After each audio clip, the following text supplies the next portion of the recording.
I'd like to first thanks for inviting me for the talk and organizing the whole things. And this talk is based on this quantitative quantum soundness paper for all multi-compiled nonlocal games with Matilda, Igor, Dominic, Mark, Olivier, Ivan, and Lucas. And I forgot to introduce myself. I'm Xiangling, currently doing my PhD at Team Ficus at NPA-like. And as we agreed, feel free to interrupt me for questions. And the talk will be divided in two parts. So the first part will be more or less technical, aiming to just introduce the physics problem on compile games and what are the open questions and what we resolved in the paper. And later half is going to be a bit more technical and yes, let's see if I can get the technical idea through in that case. Right, so we start with the less technical part, and we have to talk about device-independent nonlocality 101. So in the study of device-independent nonlocality, the central object is the nonlocal games. So in this diagram right here, we have two parties, Alice and Bob, trying to play some game together, and there is a referee asking them question X and Y, and Alice and Bob is receiving the questions respectively, and then they need to make some answers according to some strategy they decide. And Alice is going to output A, and Bob is going to answer with B, and the referee is going to judge if they win or lose according to some predetermined rule. A very typical example is this famous CHSH game, where they would win the round of the game if the parity sum of A plus B equals to the product of the question X times Y. So this is just one of the many possibilities. And I think the main catch is that during the whole game, Alice and Bob are not allowed to communicate with each other. They can only do the strategy according to some predetermined strategy they decided before. They can design their strategy with many different things. For example, they can design their strategy using classical physics, like throwing a dice and trying to pick an answer. So this is represented by this little green square region in the middle. And you can actually mathematically prove that the best possible winning probability using classical strategy in CHSH game is only 75%. But then if we allow them to use the power of quantum physics by giving them an entangled pair of photons and allowing them to make some quantum measurements and design their strategy based on quantum physics, represented by this little round set, then they can actually improve the best optimal winning probability to 86% of the time. And I think in the whole idea of device-independent nonlocality, you can see here we are really focusing only on the probability, the strategy they are using, and the winning probability they are getting according to each strategy. And I think the high-level idea is that the more non-local a physical theory is, the higher the winning probability is, or the score of the game is, which is just a different jargon for winning probability. Right. So that's that. And as I was saying, one of the main catch of the non-local game is the nonlocality, by which you need to make sure Alice and Bob do not talk with each other during the game. And in practice, this is often implemented by separating Alice and Bob in very large distance to ensure they're space-like separated so that by relativistic effect, they cannot talk to each other within the duration of the game. However, if you want to play, if you want to maintain large distance quantum entanglement and making precise quantum measurements over very large distance, this can be quite practically challenging. And therefore, a very natural question to ask is, can we perform non-local games and the Bell test of non-locality on one single device that you don't necessarily trust? So if we look at the middle diagram right here, we can see there is a naive attempt of playing everything on one single computer.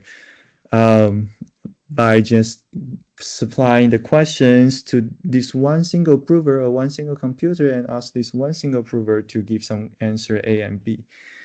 But this is kind of stupid because if this computer can cheat by maybe taking the information of X to answer with the question B, answer B, or taking the information of Y to answer A, and therefore rendering this no communication constraint obsolete. So this is kind of stupid. We shouldn't do this. And the main idea, or like the main intuition, is maybe we can use cryptography, for which we can maybe encrypt the question X and Y and encrypt the answer A and B in the hope that the computer does not see the true value and thus implement the no communication principle. So this is the underlying idea. We will try to use cryptography to replace space-like separation assumption into a computational assumption on one single device. Right. So there is one way that you can actually systematically convert any non-local game into a one single devised game with computational assumption. So we can look at this diagram. On the left-hand side, we have the non-local game as before, and on the right-hand side is what we call a compile games. As I was saying that this compile game, like what it does is that on this one single device protocol, it first do what Alice is doing in the non-local version by receiving an encrypted question, ink X, and then this computer is going to make some measurement on the encrypted data and give you an encrypted answer, ink A.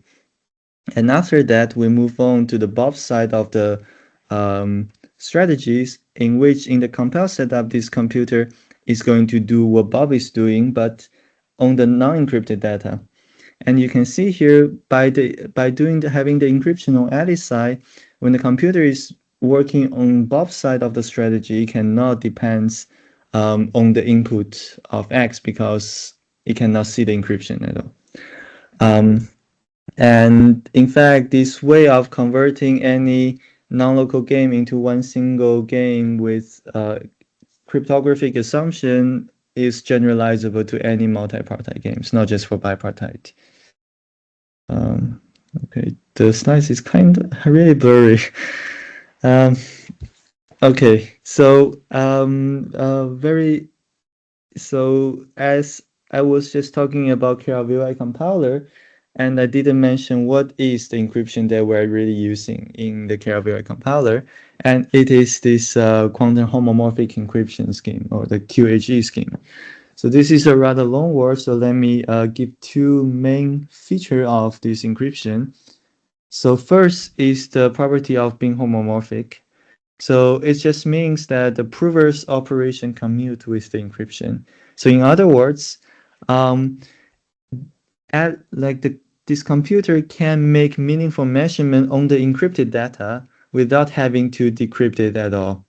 So everything makes sense in the encrypted data, and there's no need for this one computer to first decrypt, make measurement, and encrypt again. So by this homomorphic assumption, everything can be done on the encrypted data, so there's no leakage, or like the computer would not learn what is the true value of the encrypted data. So this is the property of being homomorphic. And then there's also a notion of security parameter. And this security parameter lambda is a integer that models both the computational power that is available to the prover and also the encryption strength that is available to the referee. So in terms of the computational power, we have this notion of lambda efficient prover.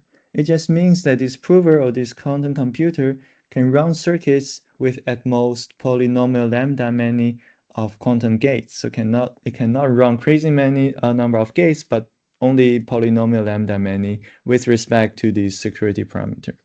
So this is like a constraint or assumption on the computational power available. And on the other side, we also have a notion of lambda secure. So this encryption is lambda secure if it is safe against any possible attacks coming from a lambda efficient prover. And then, okay, so this is a very intuitive way to think. Like with lambda, you have this like a sword versus shield type of back and forth right here in the assumption. Okay, so this is homomorphic encryption scheme. And now that with the KLVY compiler introduced, there's a very natural question to ask. Does compile game make sense? Is it trustworthy? Or in other words, does compile game faithfully represents the physics of the original non-local game? And to answer this, there are two main properties that we need to check.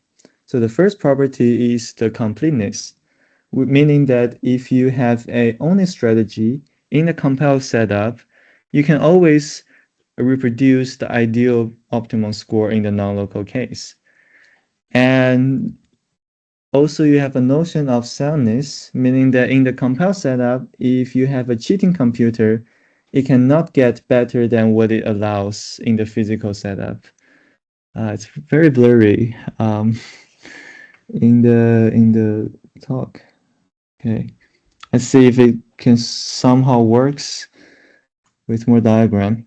So okay, so there's this notion. So first, in the original paper of KLVY compiler, the classical soundness for all games is already solved, meaning that if you can achieve certain score in the non-local setup, the best possible classical value you can obtain using classical computer in the compile games cannot be more than what you get in the non-local case. And you also have a notion of quantum completeness for all games, also proven in the original paper, meaning that if you can obtain certain value in the non-local setup, you can always reproduce this value in the compile setup with a quantum computer, right? But then there's a problem. There's no control of how much more you can win in the compile games. Maybe you can win more than what is supposed to get. And this is the notion of quantum soundness. And this is initially proven only for very special classes of bipartite games, like, for example, CHSH game or more generally XOR game. And so prior to the last 6 months, the most general result is the asymptotic quantum soundness for all bipartite games, which is shown in this nice paper. And within last 6 months, 2 of the papers cited here are from July and 1 is from September. We now have the quantitative quantum soundness for all multipartite games. And the aim of this first high-level part of the talk is to explain what is quantitative quantum soundness and what do we get in the end. All right. Sorry, so before you go on, I just had a small question. So there was this paper by Kalai and another co-author who also were looking at somehow the compiled value of all interactive games or something like this, or all MIPS. I don't know. Do you will you maybe comment on it towards the end, or do you know what I'm talking about? Or So you mean the very recent paper they have? yeah, they had a very recent. Well, I don't know. It's been maybe a month or two. I don't remember now. Maybe Yes, Alex yes. remembers. Yes, so yeah, I remember that paper and I have to say it's not very like I'm not doing the crypto side of the thing, so it's not very clear to me. I see. I see. Like Okay. Okay. yes. I'll ask you later then. It's okay. Thank you. Yeah, carry on. I thought they Sorry were to somehow interrupt. achieving the similar results with this. It was just like yeah, kind of like a concurrent work with that, but I thought they were also achieving quantitative quantum soundness. At least that was my Yeah, understanding. that's what I also thought, right? Like they were also like here, non-local games you are not allowed to interact to begin with, and it looked like they were Yeah. considering even interactive games and saying that even if you compile interactive games using the a similar framework, then the quantum value is still preserved, something like this. I'm not entirely sure, but let's carry on. Yeah, Yeah, let me not so interrupt you now. and so yeah, I vaguely remember like this paper with Kala and Young in September, and they do have something like that is rather general, and but then also yeah, it's really from the crypto side. I was discussing with someone else, and they say there is a small catch in the assumption they need to do. So, but it's quite far from what I do, I have to say. I see. I see. Thank you.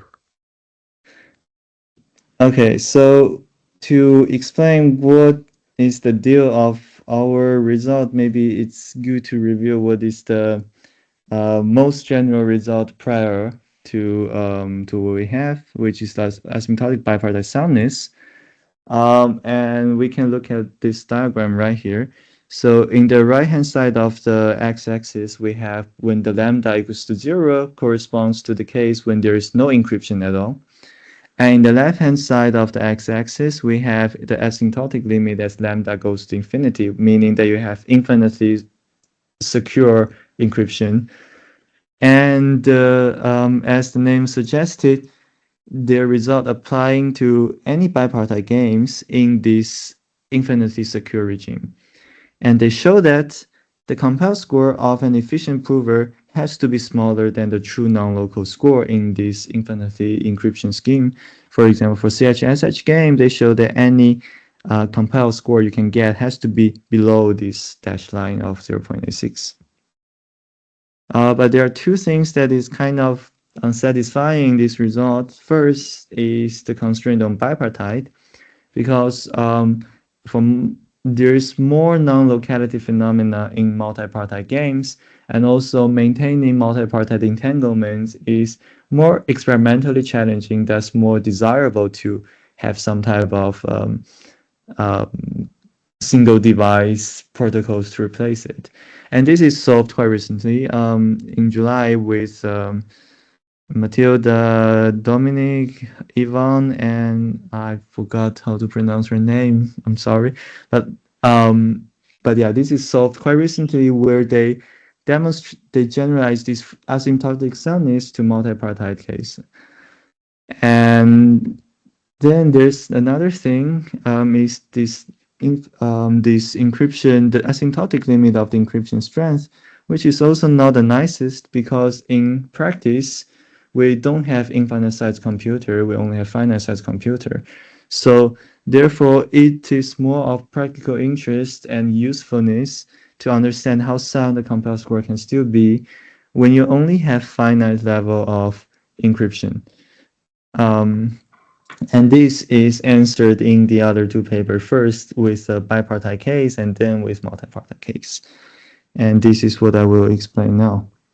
So the main result of this paper in September is the following. We show that every multipartite game with finite dimensional optimal strategy is quantitatively quantum sound, meaning that we have this little diagram right here, that the compile score is always under this blue line, which is given by the optimal quantum score plus the negligible function. And this negligible function is just some function that vanishes faster than any inverse polynomial. For example, an exponential decaying function is negligible. In words, we show that at finite lambda, the compile score of an efficient prover can only beat the non-local score by a negligible amount. So this is the, in some sense, the ultimate quantum soundness statement you can have, which also applies for lambda is finite and applies for every multipartite games with optimal finite dimensional strategies. But you might notice that there is this quantifier of with optimal finite dimensional strategy. And I think in some sense, this is the best we can say, or like the most sensible thing to say in this computational assumption. Because if we're talking about a lambda efficient computer, a finite size computer, what does it even mean to run an infinite dimensional strategy anyway? So nonetheless, we still have a very general result that applies for any games without a finite optimality assumption, but we have to get a little bit more technical. So the most general result that we show in the paper is actually the following. We introduce, a lot of words, a sequential NPA-like hierarchy for quantum instruments and completely positive maps. So for the purpose of this slide, just want to say that it's enough to say that for every game, for every integer n, we can find a computable sequence converging down into the optimal quantum score. And we show that for every integer n, and for any lambda, the compile score can only beat this sequence more than a negligible amount. So in diagram right here, we have this sequence omega n, and we show that the compile score has to be under this line here, which is given by some negligible function dependent also on n. And because we have a decreasing sequence, we can increase the integer n and get a better estimation and have a different negligible function, neg n plus 1, and then give you a different upper bound of compile score. And you can let this n goes to infinity, and you can get a better and better estimation on the upper bounds. So this is the most general result. And so, okay, let's look at this chart again. So the adaptation of using sequential NPA hierarchy is the key of how we make the whole result quantitative instead of only in the asymptotic regime. And this long words of quantum instruments, complete positive maps, and so on is the key of generalizing the whole results from bipartite case to multipartite case. And for the remaining of the talk, so we just finished the less technical part of the talk, and the remaining of the talk is digging into this hierarchy and understand why is it helpful to obtain quantum soundness in the compile setup.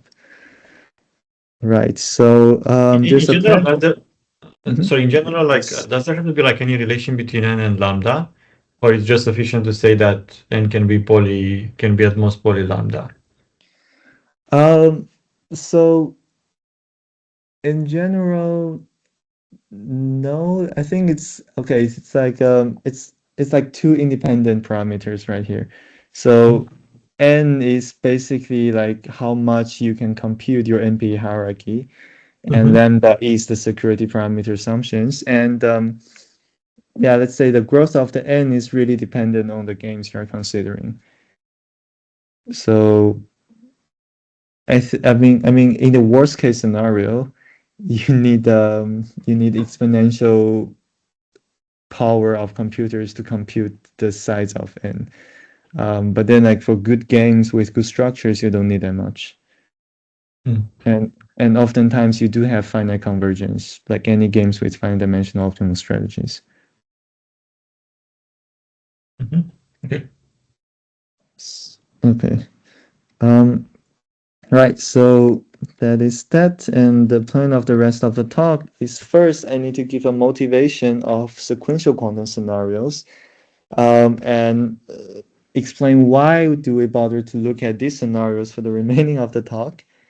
And then in order to talk about the NPA hierarchy generalization for sequential quantum scenarios, I need to also give a recap or introduction on what is standard NPA hierarchy for non-local games. And after that, I will define what are the sequential quantum scenarios using the quantum instruments. And finally, I can talk about the sequential NPA-like hierarchy that we actually introduced in the paper.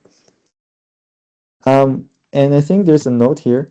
So for the remaining of the talk, also before, I was really using the bipartite picture or the tripartite picture, but this is just for simplicity, and all the discussion is generalizable to multipartite cases. Right. So the motivations.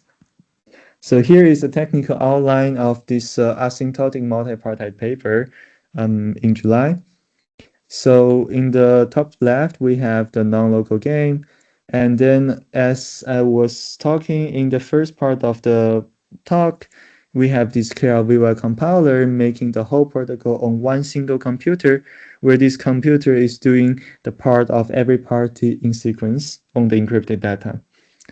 And in this asymptotic paper, what they found is that, okay, so it's rather natural to see that, well, since this computer is doing every party's job in sequence, there is a way to unravel this procedure into a sequential game where you have three parties, and Alice is making some measurement first, Bob is making some other measurement first, and Charlie is making a different measurement in the end. So this is really like in parallel with the compiled games. And here you have this notion of lambda security against lambda efficient provers. And mathematically, this assumption or the computational security assumption is translated to there is a almost non-signaling condition from Alice to Bob and Charlie, and from Bob to Charlie. So what I mean is that the information of X receiving by Alice can have at most a negligible amount of leakage into Bob and Charlie. Similarly, the information of the input Y can only have a negligible amount of impact on Charlie's. Okay, so this is what is almost non-signaling mean. And on the top right, we have the proper sequential quantum scenarios where you have again Alice, Bob and Charlie playing everything in sequence, and you have the operationally non-signaling, so there's no signaling effect from X to B and C and Y to C at all. Right, so one of the important conceptual contributions they made, and also technical contribution they made, is they phrase the right-hand side of the questions using the operator algebraic language, and by describing these sequential scenarios using quantum instruments. And this is quite pivotal in this top arrow, because if you adapt these notations, then you can develop some new algebraic theorems showing the sequential games with operationally non-signaling condition is equivalent to non-local games. And okay, and then there's this last arrow of lambda goes to infinity, and this is this just means that, okay, so this is somewhat intuitive. As lambda goes to infinity, you have infinitely secure encryption scheme. That means which makes the almost non-signaling condition into exact non-signaling condition, because you have such a strong encryption effect that no information can be leaked at all. So that is how you get this arrow here. And once you combine all of these things here, you can see that any compile games can have the winning probability at most cannot get anything more than this by going through this arrow. And I think the take-home message of everything I was talking about before is that in the heart of the quantum soundness argument, sequential scenarios is very important. It's the center of the argument. So that is why we bother to consider the sequential scenario. And in particular, in order to make the whole result quantitative, we really want to modify how we get this arrow. Instead of having lambda goes to infinity and having almost non-signaling brutally reduced to proper non-signaling, we want to have a smarter trick. So it is really up to the task is really understand this side of the story, and this is what our paper is really focusing on.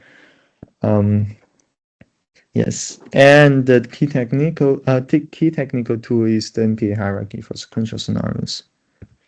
So okay, so in order to actually talk about NPA hierarchy for the more fancy sequential scenarios, let's do a recap on the standard NPA hierarchy first. So here we are going back to the standard non-local case, where we have Alice, Bob, and Charlie again in parallel. And let's talk about what is commuting quantum strategy. So here, if we write down the usual quantum postulates, we would describe this any quantum strategies in non-local game by some global Hilbert space with some density operator sigma, which is the state shared between Alice, Bob, and Charlie.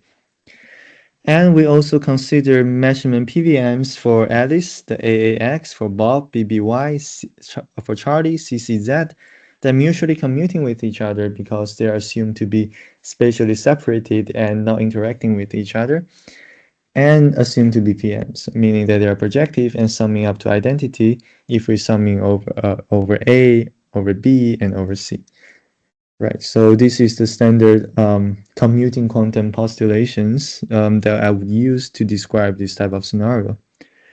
And with all of these mathematical objects, you can use the Born's rule to recover the probability distributions corresponding to this quantum strategy using the Born's rule. So you have the probability of getting ABC given XYZ equal to the trace of sigma times A times B times C. And this probability can be thought as a vector, which lies in the set of CQC, which is the set of all commuting quantum strategies such that the correlation satisfying all these conditions, right? And well, as I was talking more on the high level in the beginning of the talk, a very important thing we do in the study of device-independent non-locality is to understand what is the best possible winning probability we can get using a certain type of physics. And in longer mathematical jargons, this is exactly what we're looking for. We want to maximizing the possible winning probability, and this optimal value is what is called the commuting quantum score, denoted by omega QC. And essentially what this is just you do a maximization over the set of commuting quantum strategy of this expression, and this expression is the winning probability of this particular strategy P, where this V is given by the rule of a non-local game. So I think the main thing you to know is just we have this value that is something can be written as a linear function in terms of the probability such that we want to optimize it. And therefore, as I was saying, it's of interest to try to find the bounds on this optimum quantum score over CQC. Finding lower bound is in some sense easy because you can do in approximation, which is just a fancy way to say I guess. So for example, you can guess a bit more smart, such as using some type of gradient descent strategies. Like it's a gradient descent method trying to like check all the strategies in two dimension. And then if you don't see anything good, you move on to the 3 dimensions, you do another gradient descent, and then you go to 4 dimension, 5 dimension, keep going. And then for this, you can get some type of lower bounds for the omega QC. And finding the upper bound of this quantum score is a bit more tricky, and it requires a more advanced tool, which is the NPA hierarchy. Yes.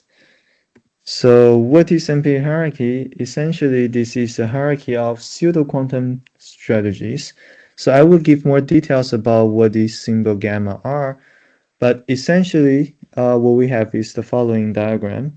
We have the set of quantum strategies, commuting quantum strategies, CQC, and we find a relaxed pseudo-quantum strategy, gamma 2, which is much larger than my CQC. And we find another set of pseudo-quantum strategy that is a subset of gamma 2, but also containing CQC. And we can repeat this process for gamma 4 and keep going.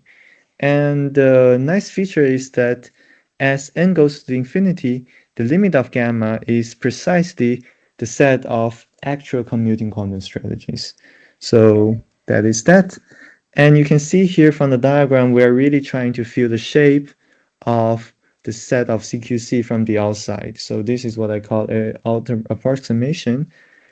And the nice feature about this NP hierarchy is that, okay, I should mention another thing here. So we can do optimizations over each set, and let's use the use this arrow for score. So the more right of the screen is, the higher the score is. So if we do optimization over this smaller set CQC, we get by definition the optimum quantum value omega QC. We can do optimization over a larger set of gamma 4, giving me a larger number omega NPA4, and I can do this again to get a even larger number omega NPA3 and 2. So this gives me a sequence of upper bounds that is actually converging to the omega QC because we have this limit convergence. And the nice feature about NPA hierarchy is that all of this this sequence of omega n NPA is something computable by computer. Right, so this is like a high-level sketch of NPA, and let me actually dig in what are these this gamma are. So this is the movement matrix gamma 2. So let's think, suppose that we actually do have some type of quantum strategies. We have the state, we have the PVMs, we have the correlations. Then we have all of these mathematical objects, the matrices and so on. So we can make matrix multiplication, we can take the trace, which gives us the expectation values of everything I can write down here. So we can compute a lot of expectation values with the mathematical objects that's available. So And we can I can, ask yes. can I ask a quick question? Maybe you already explained, but I still don't think I have the right intuition. So how should I think of this pseudo quantum strategy? Like what's an intuitive definition of a Oh yes, pseudo? so I'm getting that to that right now. Okay. It's okay, so so yes, so as I was saying, like if we have a genuine quantum strategies, then we can have a lot of mathematical objects with which we can calculate the expectation values. And we can try to arrange all of this number into a matrix, right? And let's say this matrix has indices by all of the PVMs that we can have, like identity, like the A, like A times A prime, like A times B. But let's for now only consider index of length 2. So we don't consider things like A times B times C. So this will give us some crazy things like this. So let me digest it a little bit more, what this means. So the rule of filling up this matrix is the following. So we can first look at gamma B of B, which is the entry in the middle here. And the rule of calculating this entry is that you compute the expectation over the state sigma, and you take the dagger of the first B, and you don't multiply by the non-dagger of the second index. But because B is projective, so B squared is B, so you get trace of sigma of B, which is exactly the number I fill in the middle. We can look at another example of gamma 1B, which is this entry right here. So we use the same rule. We take the dagger of the first. It's a very blurry on the slides. Okay, so the idea is that we take the dagger of the identity. So we have sigma times identity dagger multiplied by the second index without the dagger, which is again trace of sigma of b, which is the number I fill right here. So you have this very systematic rule of filling up the matrix, and the indices are the PVMs that we have. We can consider another example of length 2 index, for example, gamma of A times B, comma C. And we can use the same rule of doing the calculation. So we have trace time of sigma times the dagger of A times B and times the non-dagger of the second index C. And because A, B, C are commuting with each other, this is nothing but sigma ABC, which is precisely the correlation by the Born's rule. So this, well, if you fill out all the numbers, you have a even larger. You have a matrix of a lot of different expectation values, and there's a lot of entries that are equal to each other because we construct everything out of a physical state and the PVMs. So this is just a little zoom out for the case when you consider index of length 2, right?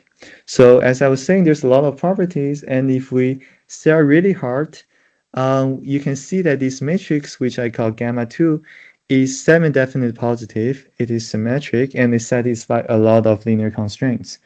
So this matrix has a lot of structure.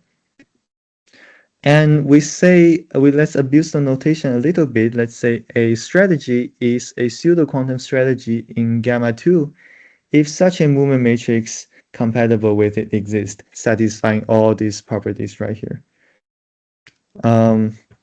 Okay, and we don't have to stop at index with length 2. We can also consider longer indices like A times B times C, which is of length 3, and we can get even larger matrix with more indices right here, giving you more terms. And clearly, this larger matrix containing the previous gamma 2 as a submatrix. So in other words, the existence of gamma 3 implies the existence of gamma 2. And we can repeat this process to get larger and larger matrices, and therefore a smaller and smaller size of pseudo-quantum strategies. And to answer the question asked before, like what is the intuition of this pseudo strategy, is that it behaves like proper quantum strategies up to certain index length, and then after which you don't have any control. So it's like a pseudo quantum strategy on the low level of these PVMs, everything behaves normal, but then at some point it gets a bit crazier. Okay, and yes, and the proper quantum strategies is really something that behaves well for any possible degree of or any possible length of products of the indices. And I guess as a side comment, this is something that is really in the Heisenberg picture, because by taking the perspective of the movement matrix, we really don't take this density operator sigma in the center of the row, but instead we really focus on the expectation values of all possible PVMs we can get. And the focus is really the algebraic conditions of the PVMs and the kind of expectation values we can obtain. Right, so that is the movement matrices. With this said, is it easy to see that the limiting strategy, or for like n tending to infinity, that it converges to a quantum strategy? Is it like a simple argument, or? it's a standard argument, yes. So yeah, it's very standard. It's not that hard. Yes. I think like a way to see it is that because you have PVMs, so each entry has to be bounded by some number. And then, well, because you are bounded, so you are in a compact set, so you can use the sequential compactness to find a convergent subsequence for this entry. I see. And then you can do this diagonally for every entry, and then you get the limit infinite movement matrix. And with this, you can reconstruct the proper quantum strategy. But I mean, is that enough? Like, I mean, I think you also want maybe to converge to that up to some negligible function which is independent of n. Like lambda is independent of n. For now, we are not talking about compile game at all. We just talk about the actual proper non-local games where there's no security parameter. But yeah, I mean, like when we're talking about the convergence, like finally we will be interested in that, right? I mean, because you would want your lambda, the security parameter, to not depend on. Okay, let me try to understand the question here. So I think it's a good question indeed, and this is I don't know if people can hear me. Yeah, we can. Okay, sorry. Hi everyone. Yeah, so I think it's a very good question. So my understanding is the following. So you cannot control at what speed we are converging, right? Which means that you will have some errors coming from this convergence, right? And this might be problematic if you want to quantify the error, right? The negligible part. So in the compilation. Yes, so this is a very fair question, and indeed you are correct. So let's say in full generality, we just cannot, because we cannot have any control on the convergence rate of this method. And this is problematic if you want to control these negligible terms, like when you want to quantify things cryptographically. All what we can say is that when there is a finite dimensional strategy, bell strategy, right? Then this method will converge because we have this run loop condition, right? Yes. So you want to say that? Yes. So like this is what I showed in the previous slides. Like you can if you remember, in the most general results we can show is that for every n we have a upper bound sequence and a negligible function, depending on the n, such that we have the upper bound of the compile score. And we cannot simply take the limit of n because the limit of a negligible function is not necessarily negligible anyway. So like your question is really why we don't have a even more better general result, but something that is really dependent on n. I'm not sure if that answers your question. Yeah, like I'm wondering that because in the computational setup and at every level of hierarchy, let's say you have some computational error, and then you are you are accumulating it, like when you are going from one to next and so on. And but I think maybe you are suggesting that when you have the rank loop criteria, then we know that it converges, and maybe you are assuming that it converges in finitely many labels which is independent of n? I mean, or that Yes, I mean, so that's why there's a distinction between strategy games for which you can have optimum finite dimensional quantum strategies and the ones without. If you have yeah, optimal finite dimensional quantum strategies, it converges in finite level, and therefore you can get rid of this independence. But in general, you have yeah, independence. yeah. So in general, your security parameter lambda will depend on n, and hence you won't have this kind of quantitative. Uh, Um, no, like the security parameter lambda is independent of n, but the negligible functions that you can find upper bound is dependent on n. I think okay, maybe this is a question that fits for later slides. Maybe I can get back to it afterwards. Um, right, okay. So yeah, so as I was saying, there's this standard NPA hierarchy, and there's this notion of movement matrices of different size, of increasing larger size, and such that gives you a notion of what it means by pseudo-quantum strategies. And we can look back into this same picture again, which is a pictorial demonstration of how these pseudo-quantum strategies getting smaller and smaller and in the limit converging to the commuting quantum set. And the nice thing is that finding the existence of all these finite-sized movement matrices and doing optimization with it, meaning in this part, is something that can be done with semi-definite programs. So they're all something you can just ask a computer to do it. And therefore, this gives me a computable sequence of upper bounds converging all the way into the commuting quantum score. So this is what NPA hierarchy really is. Right. So, okay, so now let's look at the sequential quantum scenarios. Beyond the normal non-local case, where we have three parties in here with Alice doing some measurement first, according to the input X, giving output A, and then pass the post-measure state or something to Bob. Bob does something B and outputs B, Y and output B, and we go to Charlie and keep going for multipartite case. So how should I model the quantum strategies for this? Well, first we can start with some state sigma that lives on some Hilbert space. And what next? What are the measurements?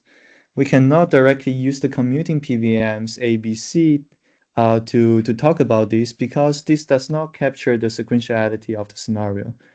So we need something a little bit more general, and that's why we consider the quantum instruments denoted by, for Alice and Bob, denoted by SAX and SPY.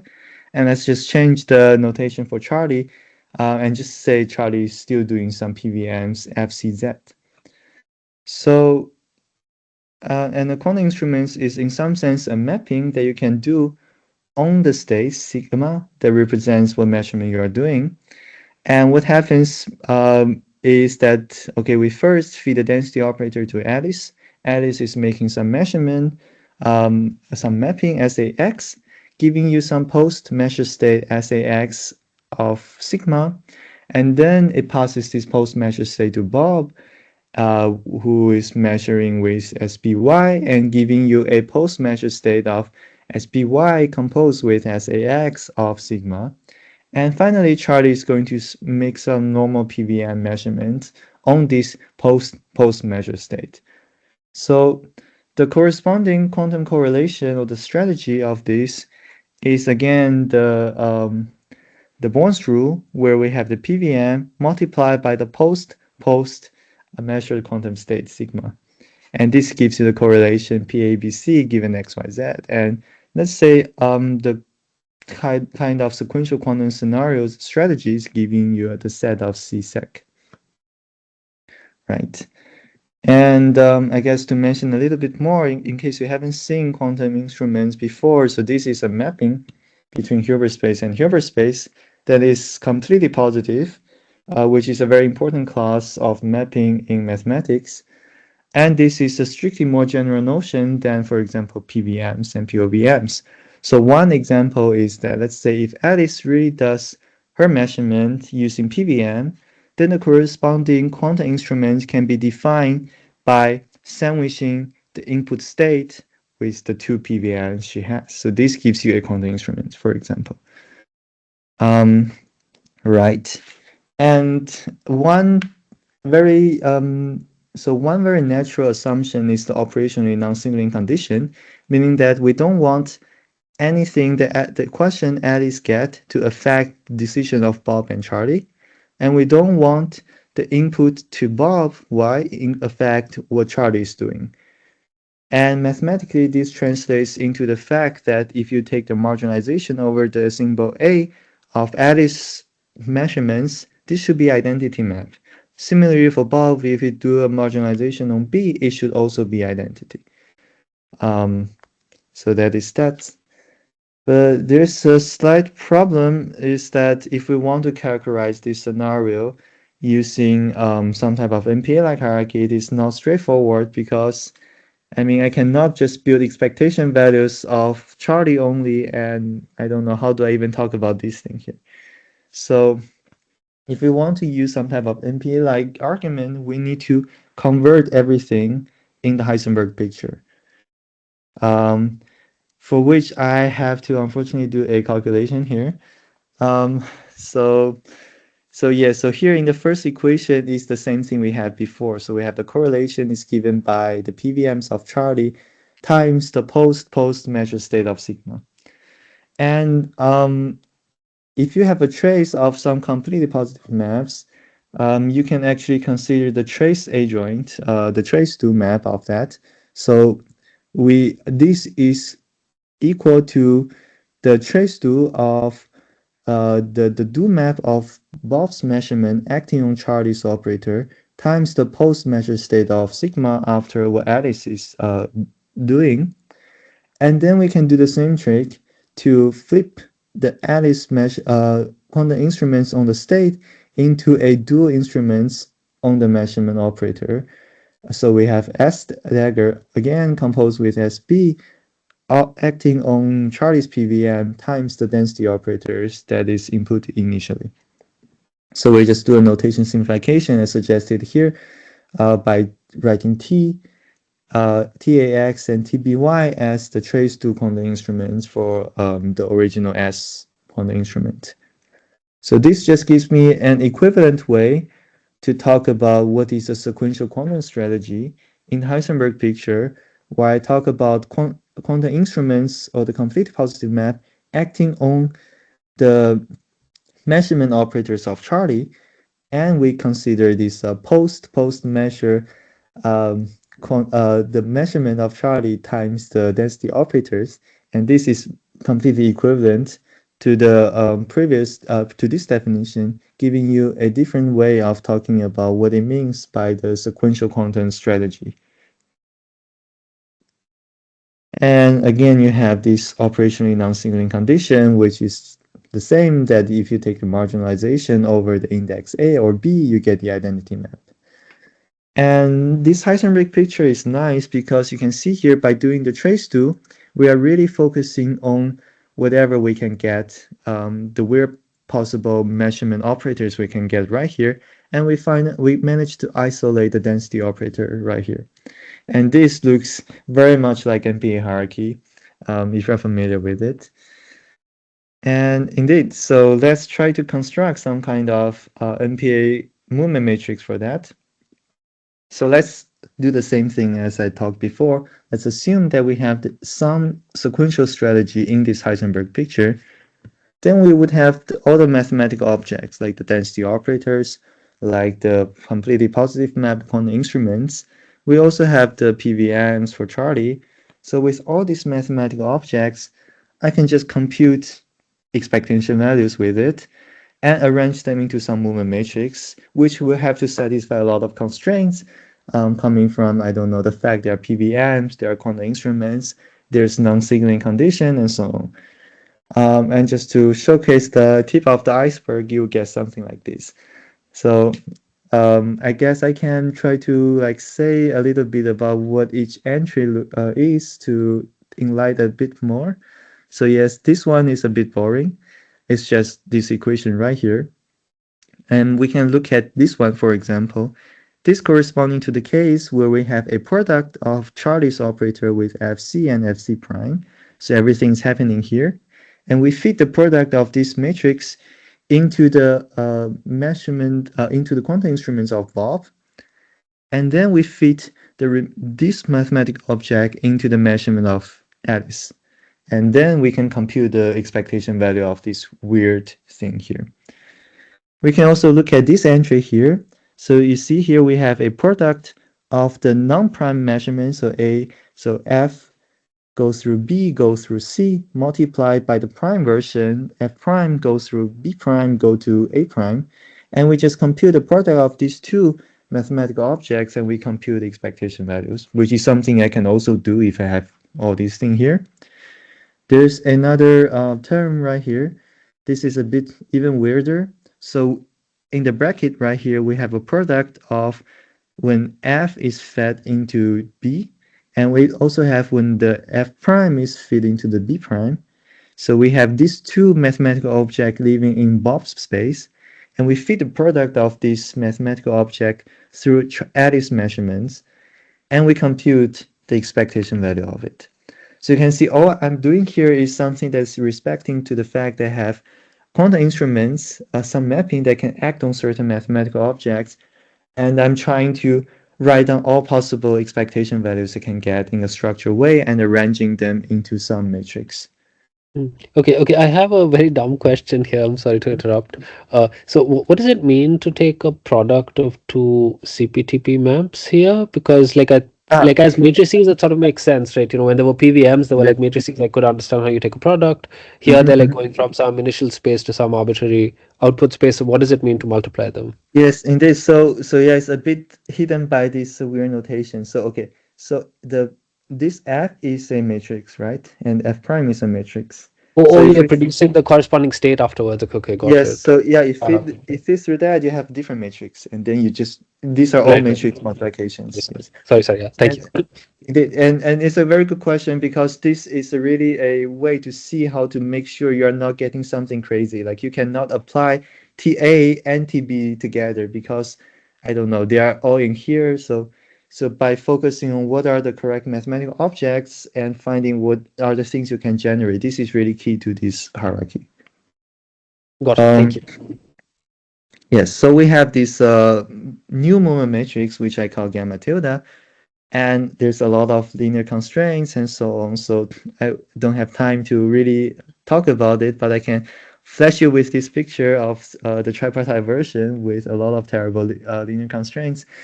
And so in our paper, we have a detailed discussion of how these constraints are obtained, or if you're interested, I'm happy to explain in more details.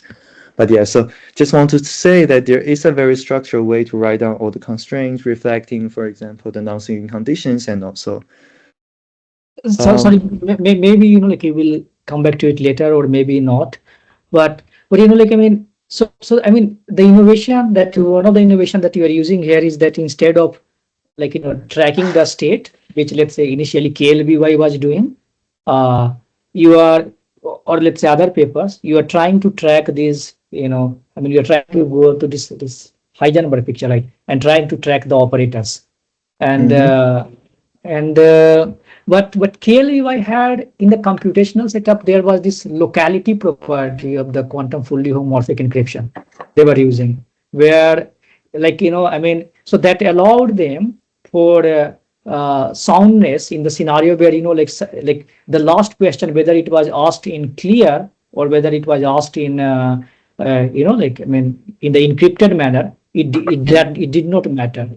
Now let's say instead of state, if we are working with operators, do we have that kind of locality property here? Yes, indeed, you do. So these are the operationally non-sinking conditions in here and there. So it looks terrible, but like, okay, so this is the case when you have the asymptotic limit. So you have the exact non-sinking condition, the perfect locality condition. And in the case, if we have a finite lambda, then we will have some negligible function right here.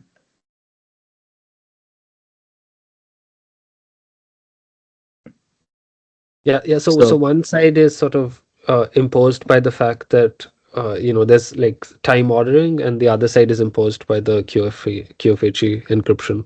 So one of the constraints would become negligible instead of being zero. Is that straight? Yeah, so there's a lot of good questions. So I think like so there are two kind of things. So first thing we can see here, so if I look at this picture, it's quite clear that whatever is happening here shouldn't affect what is happening here and so on backwards, right? So you have this type of condition is encrypted algebraically, where we just directly ask this thing is a PVM. So if we do the marginalization, this is identity, meaning that C cannot be leaked here, and so on. So this is one kind of things that's embedded in the sequentialities.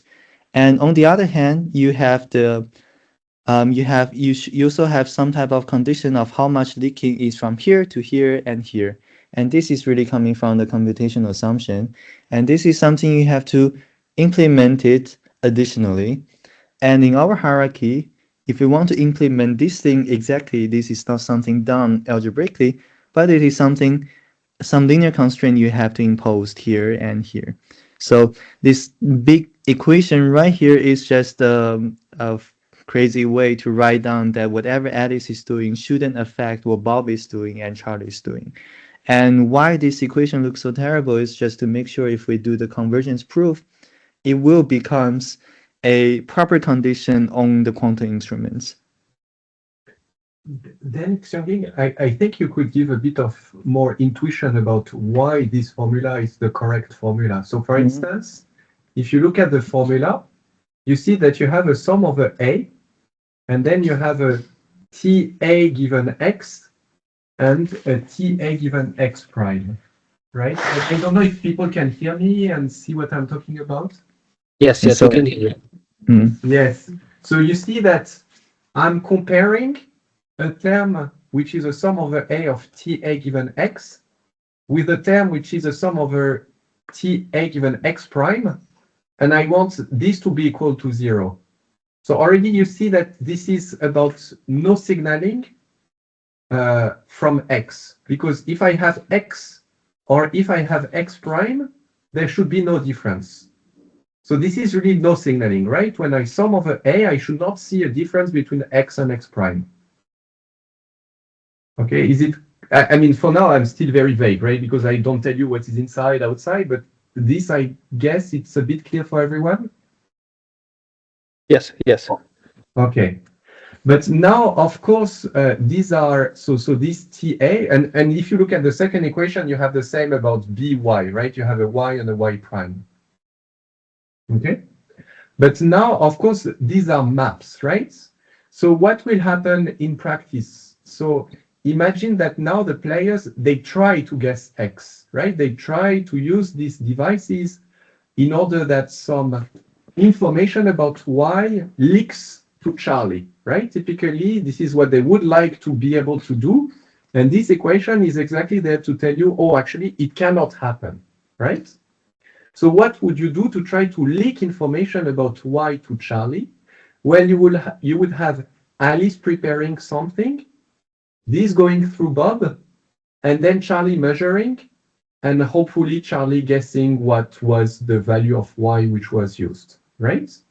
And we want to say, oh, there is no information like going out like this. It's impossible. So then these R star and S, so as we are in the Heisenberg picture, it's about Charlie POVM, right? R and S will be about B and C together. Because this is about like whatever like the collective algebra you can do in the Bob's side. So yeah, it's kind of like in the reverse. And then W is about A, right? W? Yeah. W and Yes, V yes. are about W are like in the final largest algebra. So if you want R and S somehow, okay, maybe I will be a bit vague, a bit wrong, but essentially R and S are about all what Charlie can try to measure, and W and V is more or less about all what Alice can try to prepare, right? And this is the equation. I hear no noise, so I'm afraid. Yeah. No, that makes Maybe sense. Xiangling, you can be more precise, or maybe if you ask questions, we can try to explain a bit more. Yeah, so Yes, indeed. Like these are like some big equations, and as Mark was explaining, so like in here, yeah. So like basically, like because we have the mapping, so we need to, in order to really implement the strongest possible non-swinging condition. First, as Mark already said, like the summing over A is kind of intuitive. Then we need to think about what are everything that we can fit into this mapping. So in here we have the R and S, and everything that Alice can do is everything that Bob and Charlie can prepare collectively. So we feed the most general things to Alice, and after this we get some mathematical object in Alice space. So we need to make sure whatever Alice is doing, which are everything that Alice is doing is captured by W and V, cannot help you to learn anything through through what Bob and Charlie is doing. So like you have really have like a layer of like checking, okay, what are the range of the maps and what can be fed into and what is the most general things in the image that you can try to understand what is the output. So you have some non-swing condition that is done in this way. And similarly for Bob, and this is something that is quite iterated. So you just like look at, okay, what is the most general things I can fit and what is the most appropriate environment, the image that I can try to test against, and then you make sure there's no leakage in that case. And as for the convergence, is that also Mhm. similar to the standard NPA convergence, like the argument that you were giving about being bounded and so on? Because it seems to also apply here, right? Yes and no. So like yes, so for the convergence result, yes, it's exactly the same. So you can use this to say, okay, have a state and everything works. But this condition is less trivial because you need to somehow show that in the limit, these things are actually the maps. Like rather than I yeah. would say it's the same up to technicality. Okay, yeah. But you But have that's to what the work a lot magic more. is. Yeah, yeah. I mean, if you need to do the proof, it's you think it's not the same, but at a very high level, I see. yeah, I don't know. Yeah.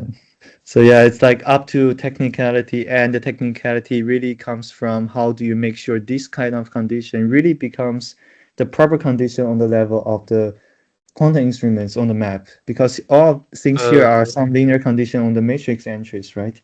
Right. So you need to make sure this is actually a condition on the map itself. So this is the technicality. Yeah, because in the paper you were talking about some kind of projection into some space, like I don't know, it looked like there was a space of actual strategies and you had to project it. I don't know, I forget the So get it's to a the little bit different. Yeah, it's yes. the latter arrow that I haven't shown yet, but so just on the convergence of the paper, yeah, it's something that is more involving. Yeah, Because Okay, for now, okay. you don't have any noise, right? yeah, there's no noise. I'm And just talking what about exact Natul case. you are talking about is when we start to do crypto and it's not I an see. exact zero, it's different, and there is a bit of signaling because I see. and I see. it's different. Mhm. I see. I Yes, see. so yeah, the projection you're considering is that when we have an auxiliary function here instead, and we have a projection to project everything to zero. Mhm. Okay, okay, got it. Thank you. Maybe something I briefly add. Uh, what is maybe important to understand at a high level is that the technique we have is quite versatile, right? So if now so here you have a sequential scenario with A, B, C. But now if you invent some more weird scenarios in which you have maybe more parties, maybe you don't want to say that X cannot leak at all, but a part of X can leak, or let's say you have two inputs, X1 and X2, and X1 may leak to Bob, but X2 cannot leak to Bob, or all this kind of stuff. This framework can capture that again, right? So if for some Right. crypto reason, maybe the parity of the input X is not known by Bob, but the rest of the information about X, if X is 2 bits of entries, is known by Bob. This we can also encode easily, and the same should work. Okay, okay. I'll bother you later. Like I think we have like a slightly different setup, but yeah, I'll bother you later about it. But please feel free to continue. Thank you for the clarification. Okay, yes, so we can go back to this analogous picture as in the standard NPA again, but with sequential scenarios. So yes, as before, we have this. Wait, sorry, am I audible? Sorry, what?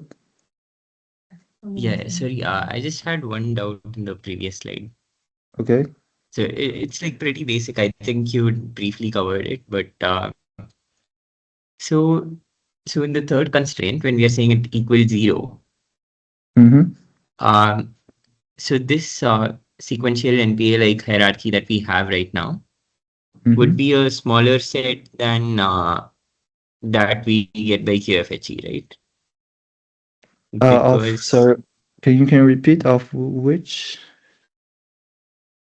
so this okay, so in QFHE, essentially, you can have some negligible signaling, right? Uh-huh. So the Yes. So third so constraint yeah. that we have, Yes. So right? of everything I'm talking about here, there's no computational assumption at all.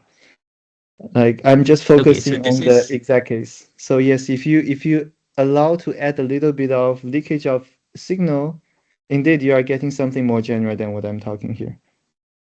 right. Okay. Yeah. Okay. Thank you. So yeah, everything here is exact, and then as analogous to the standard NPA hierarchy, we again have this image of pseudo sequential quantum strategies that is converging to the sequential set, and such that each steps finding and doing optimization is something can be done with SDPs, and you have a computable upper bounds converging down to the optimum sequential value. And actually, we can say a little bit more thanks to this paper. In July, they show that the sequential strategy set is the same as the quantum commuting strategy. So, in other words, we have SDP computable sequence that is upper bounding the optimum commuting value, and it converges to that. So this is what the sequential NP hierarchy is about in this one diagram. And yes, now let's try to go back to the computational setup, because what I was really talking about is the top right corner of this technical outline. There's nothing about the other parts. And everything I was talking about is that we have NPA-like hierarchy describing this scenario where we have exact non-signaling, giving you an upper bound to the non-local games. And to make everything quantitatively, of course, is the following. So we have to look at the down right corner, and we show that, well, okay, so we know that if we have these computational assumptions, we, instead of having exact non-signaling, we have almost non-signaling, and this almost non-signaling making us giving us an almost solution of the sequential NP hierarchy. So this is really related to the question that was asked before, like in the case of having computational assumptions, we don't have this non-signaling condition to be exactly 0 but something negligible. And this will give us an almost solution to our NP hierarchy. And what does it mean by almost solution? We quantify this mathematically by showing that any movement matrix you can construct using the compile strategy is always negligibly close to an actual solution of my NPA hierarchy in the operator norm. And this negligible function is dependent on n. So this relates to another earlier questions, like you really have this control depending on depending on the NPA level n you are considering, because the error can accumulate more as you're considering longer and longer indices. Yes. So once we combined these two things here, so we have this negligible closeness control and also the sequential NPA upper bound. If we combine this, we got the general result showing that for any games, the compile score is always upper bounded by one number of the sequence plus this negligible error. Yeah, it's very unclear, but in the sharing screen, unfortunately, but yes. So with that, this is the technical outline in the end, and we can just take a quick look of the images I showed before, where we have this general main result giving you upper bound depending on which level of the sequential NPA you are looking at, plus some negligible function depending on the level of the sequential NPA. And in the case of have finite dimensional optimality, then we know the hierarchy has to converge as infinite step. Then you can get rid of the independence and just having one negligible functions with the optimal quantum value. Yes, and we're almost finishing. The conclusion. So what we obtain is a provable bounds of security for compound nonlocal games at any finite encryption strength lambda. So the implication of this is that it makes compound nonlocal games a practical way to test the nonlocality on one single untrusted quantum computer, because you do have a quantitative control of the cheating value you can get. And also, as Marco was adding, we have this NPA-like hierarchy, and this is really flexible in terms of quantum instruments and completed positive maps. You can impose a lot of different type of constraints beyond the context of compiled games, so you can do a lot more with it. And I guess in the end, there's a high-level conceptual questions like, are there other protocols and scenarios where we can replace the information theoretical assumptions with some cryptographic computational assumptions? And can we also say something about it using similar way like this operator algebraic technique? And with that, yes, that's all. Thanks for the attention.